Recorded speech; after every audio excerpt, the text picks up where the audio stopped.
একটু ছাদে যাই, খুব ঠান্ডা লাগছে। কত সুন্দর রোদ উঠেছে। শীতকালে না এই রোদটা এত ভালো লাগে।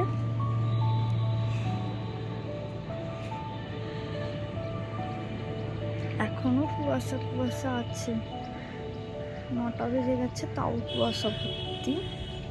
হয়তো ক্যামেরাতে সবটা আসছে না, তবে কুয়াশা আছে।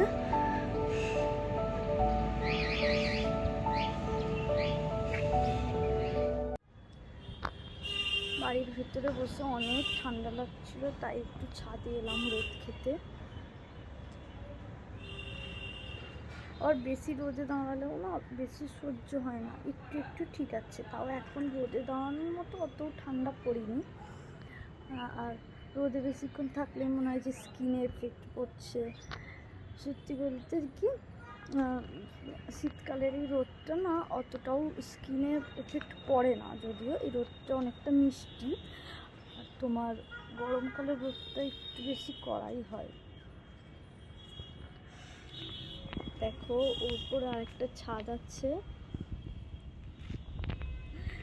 ওই ছাদটাই খুব একটা ওঠা হয় না। তো এই সিঁড়িগুলো অনেক ভালো লাগে, তাই না? আমার তো খুবই ভালো লাগে এই সিঁড়িগুলো।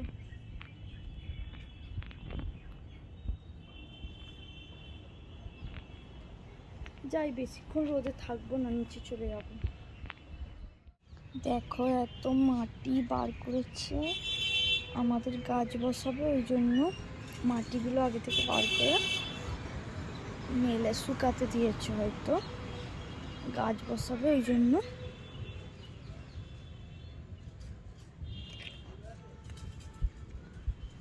দেখো এখনো কুয়াশা আছে, ওই দিকটা করে বোঝা যাচ্ছে। আগে যখন সকালবেলা পড়তে যেতাম 6টা 6:30টায়, তখন এইভাবেই কুয়াশার মধ্যে দিয়ে পড়তে যেতাম। একটা আলাদাই ফিলিংস আলাদা। তখন হয়তো ছোটো ছিলাম, ভাবতাম যে সকালে উঠতে হয়, এত ঠান্ডায় পড়তে যাচ্ছি। কিন্তু বিশ্বাস করো, ওই দিনগুলোই এখন মিস করি বেশি। দিনগুলো সত্যি খুবই সুন্দর ছিল। ওই ছোটোবেলায় ভোরবেলা উঠে পড়তে যাওয়া ঠান্ডায়, এখন অনেক মিস করি। এখন হয়তো সেরকম ভোরবেলা ওঠা হয় না, তাই জন্য সেই শীতের যে সকালটাও আমরা দেখতে পাই না। 8টা মানে তোমার ধরে নাও রোদ উঠে যায়, সেরকম কিছু দেখা যায় না। আসসালামু আলাইকুম, কেমন আছো সবাই? আশা করছি সবাই ভালো আছো, সুস্থ আছো। আমিও ভালো আছি, আলহামদুলিল্লাহ। ভালো আছি বলেই তোমাদের সঙ্গে ভিডিও শেয়ার করতে পারছি। আরও চেষ্টা করব ভালো ভালো ভিডিও দেওয়ার, আর তোমরাও সাপোর্ট দিও। আচ্ছা বলো তো, তোমাদের শীত কেমন কাটছে? যদিও এখনও শীত ভালো করে পড়িনি, তবুও দেখো শীত পড়ার সময়টাই একটু বেশি ভালো লাগে।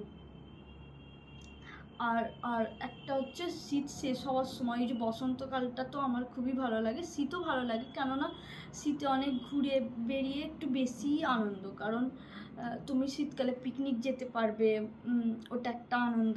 তবে আমার যাওয়া হয়ে ওঠে না, দেখি এই বছর কি হয়। আমি তো এই প্রথম বছর, মানে আমার বিয়ে হয়েছে জানুয়ারি মাসে 21 তারিখ, যদিও শীতটা সেরকমভাবে আমি এখানে কাটাতে পারিনি। এই প্রথম বছর আমি শীতটা কাটাচ্ছি। তো দেখি কোথাও ঘুরতে যাওয়া হয় কি। কোনো পিকনিক তো আমার খুব ভালো লাগে, আমি ছোটোবেলায় গিয়েছি, কিন্তু তারপরে আর আমার যাওয়া হয়ে ওঠেনি। শীতকালে ঘুমিয়েও অনেক আনন্দ, কিন্তু ওঠাটা একটু বেশি কষ্টকর।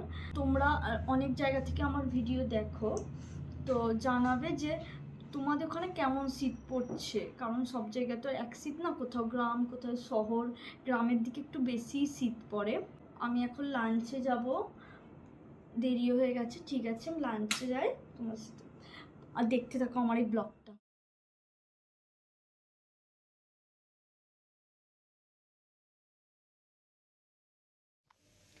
চলো, আমাদের লাঞ্চ তো রেডি, তো তোমাদেরকে একটু দেখাই আজকে কি কি লাঞ্চে রান্না হয়েছে। এখানে আছে রেনবো স্যালাড, এটা মাছ, এটা সয়াবিন আলু, এখানে আছে চিকেন। চিকেনের রংটা অনেক সুন্দর হয়েছে। এখানে আছে তরকা, আর তোমার এখানে আছে সবজি, মানে পাঁচটা ছটা সবজি আছে, ফুলকপি, ক্যাপসিকাম, সিম, তারপরে হ্যাঁ পেঁয়াজ কালি সব দিয়ে আছে বড়ি, আর এটা আছে ঢ্যাঁড়স আলু ভাজি। আমি তো বাড়ির বড় বউ, আমাকেই তো সব দিকটা দেখে রাখতে হবে। রান্না করাতে শাশুড়ি মাকে একটু হেল্প করেই ঘরগুলো গুছিয়ে নিলাম। আর আমাদের ঘরে আর কিছু না দেখতে পেলেও চারিদিকে কাপড় দেখতেই পাবে, এখানে সেখানে হয়ে থাকে, আর কতই বা গুছানো যাবে বলো তো। দেখতেই পাচ্ছ আমি রেডি হয়েছি, মা আমাকে বললো যে একটু বাইরে যাবো, এক্ষুনি বললো, হঠাৎ যদিও। তো আমি ওই তাড়াতাড়ি করে একটু রেডি হচ্ছি, সেরকম ভাবে না, এই পাশেই যাব, কিছু কেনাকাটার আছে হয়তো, মা বললো আমাকে নিয়ে যাবে।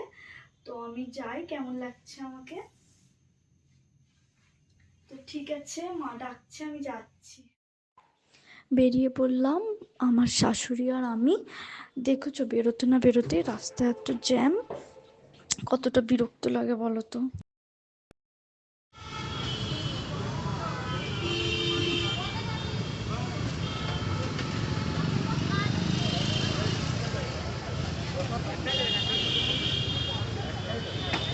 মা ओह यार यार ये कितनी औसम है यार। আর আমি মোমো খাবো, মা মোমো নিচ্ছে। তো চলো।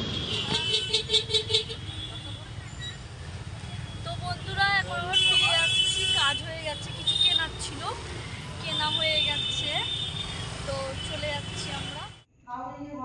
গুড ইভিনিং সবাইকে, আজকের ব্লগ এই পর্যন্ত, এখানেই এন্ড করছি। আবার দেখা হবে পরের ব্লগে। টাটা।